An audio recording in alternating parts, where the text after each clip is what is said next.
My beloved brothers and sisters, pause for a moment and think, where were you before Ramadan and where are you now? For 30 days you woke up for suhoor, you stood in salah, you cried in your dua, you stayed away from sins you once found difficult to leave, you controlled your tongue, your eyes, your heart. You felt something, didn't you? That closeness to Allah, that peace in your chest, that softness in your heart. Now Ramadan is leaving and Eid is arriving. But here is the question, will you carry Ramadan with you or will you leave it behind? My beloved brothers and sisters, Ramadan was never just a season that came and went. It was never meant to be something temporary that you switch on and off. It was a gift, a powerful opportunity, a moment in your life where Allah showed you who you really are capable of becoming. For 30 days you proved something to yourself. You woke up when it was difficult. You stayed hungry when no one was watching. You stood in prayer when your body was tired. You walked away from sins, not because people were watching, but because you knew Allah was watching. You did things you thought were impossible before Ramadan. You prayed more. You remembered Allah more. You controlled your anger. You guarded your tongue. So ask yourself honestly, was that a different version of you? Or was that the real you that had been buried under distractions all along? Ramadan did not create a new person. Ramadan revealed your true strength. It showed you that you are not weak. It showed you that you can change. It showed you that you can live a life of obedience. So if the moment Ramadan ends, you return back to your old habits, then what does that say? It means you treated Ramadan like a temporary event instead of a life-changing turning point. My brothers and sisters, Ramadan was a school and you were the student. You learned discipline, you learned patience, you learned sincerity. But what is the point of learning if you forget everything the moment you leave? Imagine a person who studies day and night, passes the exam and then throws away all the knowledge. Would that make sense? In the same way, Ramadan trained your soul, but now comes the real test. The real test is not how you were in Ramadan. The real test is who you become after Ramadan. Allah did not change in Ramadan and He does not change after Ramadan. The same Allah who saw your tears in the night sees you now. The same Allah who heard your du'as is still listening. The same Allah who you feared in Ramadan deserves to be feared every single day. So don't reduce Ramadan to just memories. Don't let it become something you used to do. Carry it forward. Carry the prayer, carry the Quran, carry the humility, carry the connection. Because Ramadan was not meant to end. It was meant to begin a new you. My beloved brothers and sisters, every single one of us as Ramadan was coming to an end had one silent question in our hearts. Has Allah accepted my fast? Has Allah accepted my salah? Has Allah accepted my tears, my du'as, my efforts? You stood in the night, perhaps no one saw you. You raised your hands, perhaps no one heard you. You struggled with your sins, perhaps no one knew your battle. But Allah saw it all. And now Ramadan has gone and you are left wondering, was it accepted? Listen carefully. Allah gives us a sign in His book. He says, وَالَّذِينَ اهْتَدَوْا زَادَهُمْ هُدًى وَآتَاهُمْ تَقْوَاهُمْ. And those who are guided, He increases them in guidance and grants them their righteousness. My brothers and sisters, if your Ramadan was accepted, Allah will not leave you the same. He will increase you. Increase you in your salah. Increase you in your remembrance. Increase you in your awareness of Him. So the real question is not just what you did in Ramadan. The real question is, what are you doing after Ramadan? Because the scholars of the past, they used to say something very powerful. The reward of a good deed is the ability to perform another good deed after it. Think about that. If you find yourself still praying, still remembering Allah, still feeling that connection, then smile, because that is a sign. But if everything stops the moment Eid begins, if the Quran is closed, if the prayer becomes delayed, if the sins return without hesitation, then you need to pause and reflect deeply. Because how can something be accepted if it leaves no author, no impact on your life? My brothers and sisters, imagine someone who plants a seed. They water it every day for 30 days. They care for it, they protect it, they invest their time and energy into it. And then, just as it begins to grow, they abandon it. What will happen? It will die. In the same way, Ramadan planted something in your heart, a seed of Iman, a seed of taqwa, a seed of closeness to Allah. But if you don't continue to water it with your salah, your dhikr, your good deeds, it will slowly fade away and you won't even realize when it happens. That is the danger. The loss does not happen overnight. It happens quietly. One missed prayer, one small sin, one step away from Allah, until suddenly you feel empty again. That peace you once had disappears. That sweetness of Iman fades and you begin to miss the very Ramadan you just left. My brothers and sisters, do not let your Ramadan become just a memory that you miss. Let it become a reality that you continue. Because acceptance is not a feeling, it is a continuation, it is consistency, it is growth. So if you truly want your Ramadan to be accepted, then prove it after Ramadan. Stay consistent even if it is small. Stay connected even if you struggle. Stay sincere even if you fall and get back up. Because Allah does not look for perfection, He looks for persistence. And remember, the one who guided you in Ramadan is qadir, fully able to keep you guided after Ramadan. So hold on. Hold on to your salah. Hold on to your Quran. Hold on to your connection with Allah. Because this is the real sign that your Ramadan was accepted. My beloved brothers and sisters, Ramadan was a battlefield and you fought bravely. You fought against your desires, against your temptations, against your own weaknesses, and you prevailed. For 30 days you resisted. For 30 days, Shaitan found the chains upon him and he could not touch you like before. But now, Ramadan is ending, Eid is arriving, and Shaitan is back free from his chains. He is not going to attack you openly the way he used to. He is not going to rush at you and demand your attention. No, Shaitan is clever, he is patient, he waits and he plans. He whispers slowly, softly, almost like a friend. It's Eid, enjoy yourself. You fasted and prayed, now relax. Just miss one prayer, it's okay, everyone is busy celebrating. Just indulge a little, you deserve it after Ramadan. And little by little, He tempts you just like a drop of water wearing away a rock. The first drop seems harmless, one sin seems small, one slip seems insignificant. But my brothers and sisters, that is how hearts are lost. That is how Iman begins to weaken. That is how people return to the same place they were before Ramadan. Do not be deceived. Do not underestimate him. Shaitan does not have strength, but he has strategy. And now he is strategizing to undo what you built.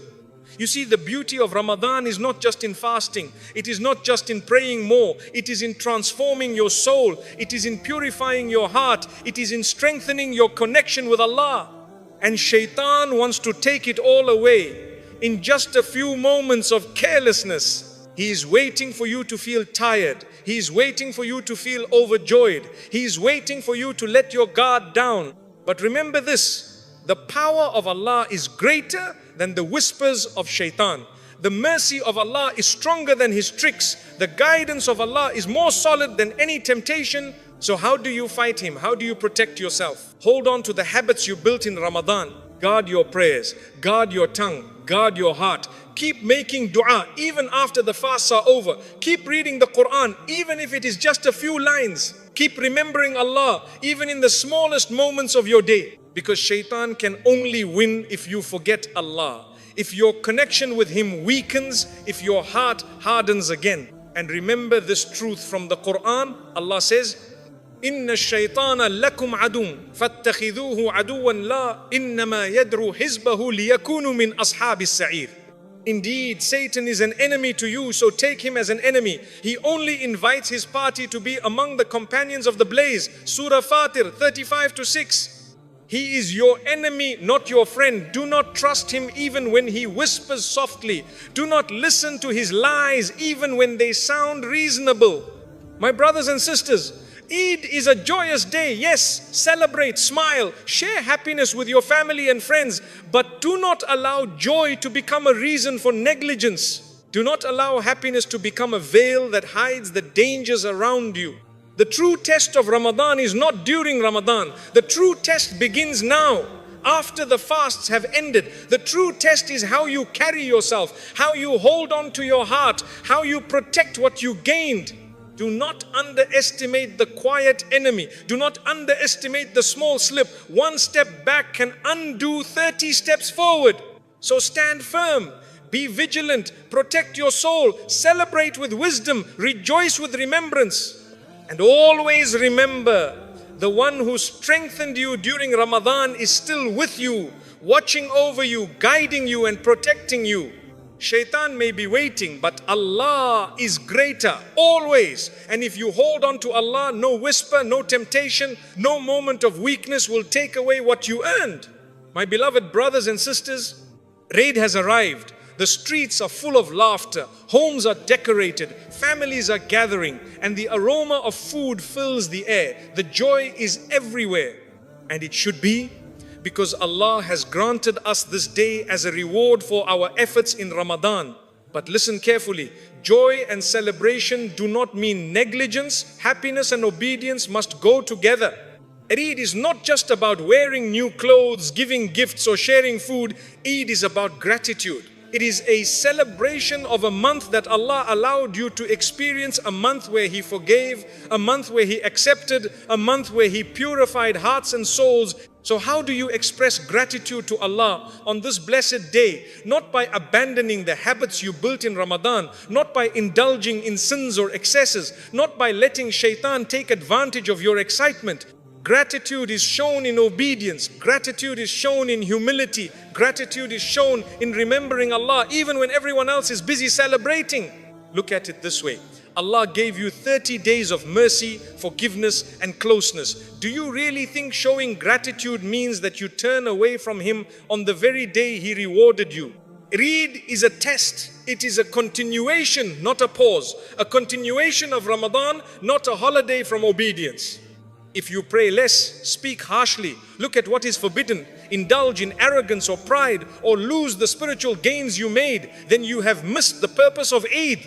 The joy of Eid is incomplete without obedience. The sweetness of celebration is hollow without gratitude. The happiness of family and friends will not fill the emptiness that comes from a neglected heart. Remember this, the scholars have said, Eid without reflection is like Ramadan without fasting. It achieves nothing.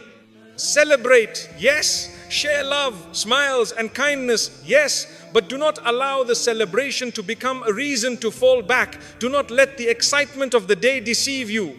The Prophet ﷺ would celebrate Eid with his companions, and yet he maintained his prayers, his character and his connection with Allah. He did not abandon obedience for temporary pleasures. He showed that joy and piety are never enemies, they are companions. Think about this, my brothers and sisters. Your body may enjoy the food, your eyes may enjoy the colors and decorations, your heart may feel happy with family, but what about your soul? Is your soul rejoicing in obedience, or is it drifting away from Allah because of indulgence? The true meaning of Eid is this: happiness in the way of Allah, gratitude to Allah, and protection of the heart and soul. A heart that celebrates with obedience will carry the sweetness of Ramadan forward. A heart that forgets Allah in the midst of celebration will feel emptiness even in the midst of abundance. So, as you put on your best clothes, as you share meals, as you meet your loved ones, ask yourself, am I truly grateful? Am I still connected to Allah? Am I protecting the soul that Ramadan nurtured? Eid is a blessing, a reward, a gift.